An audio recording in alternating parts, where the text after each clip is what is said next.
Allez, suite et fin de notre feuilleton consacré au patrimoine français. Notre pays regorge de trésors. Et en coulisses, souvent, des particuliers, des familles passionnées se démènent. Ils se confient à nous depuis lundi. Certains le vivent comme un devoir, d'autres comme un rêve. C'est toujours avec Vincent Bouffarti, Marion Galandi et Isabelle Tartakovsky.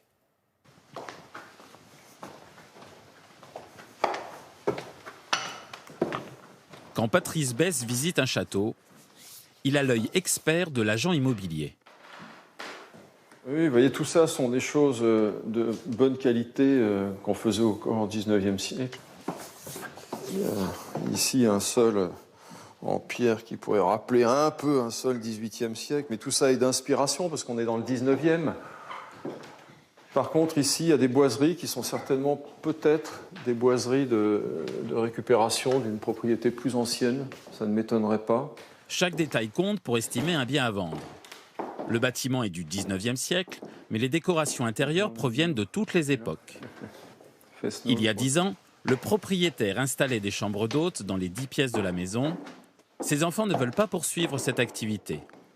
Un cas de figure classique pour ce spécialiste du patrimoine. Ces bâtiments ne peuvent vivre que si on retrouve une activité commerciale, parce que ce sont des bâtiments qui ne se transmettent plus actuellement.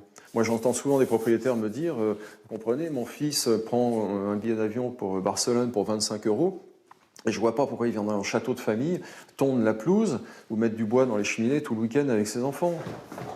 Le château et ses 50 hectares de terrain sont mis en vente 3 millions d'euros. Mais pour Patrice Besse, le patrimoine français offre de bonnes surprises et pour tous les budgets. On se rend compte que le patrimoine est accessible. Le patrimoine, ce n'est pas que des millions d'euros à dépenser partout. On arrive à avoir des bâtiments, encore une fois, de très très bonne qualité pour pas cher du tout. Donc si on s'approprie ces choses-là, on peut faire des choses merveilleuses pour pas cher. Cela fait maintenant 5 ans que le château de Kerminaouët attend un nouvel acquéreur.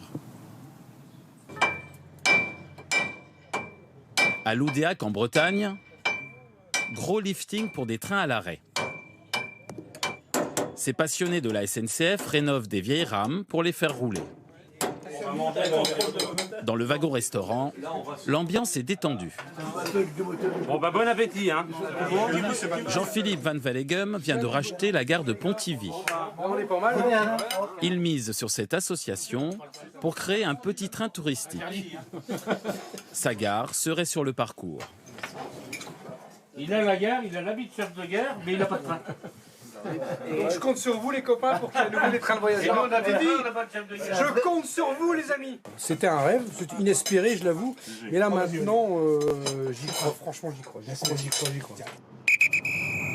Le projet attend encore des autorisations, mais il est en bonne voie.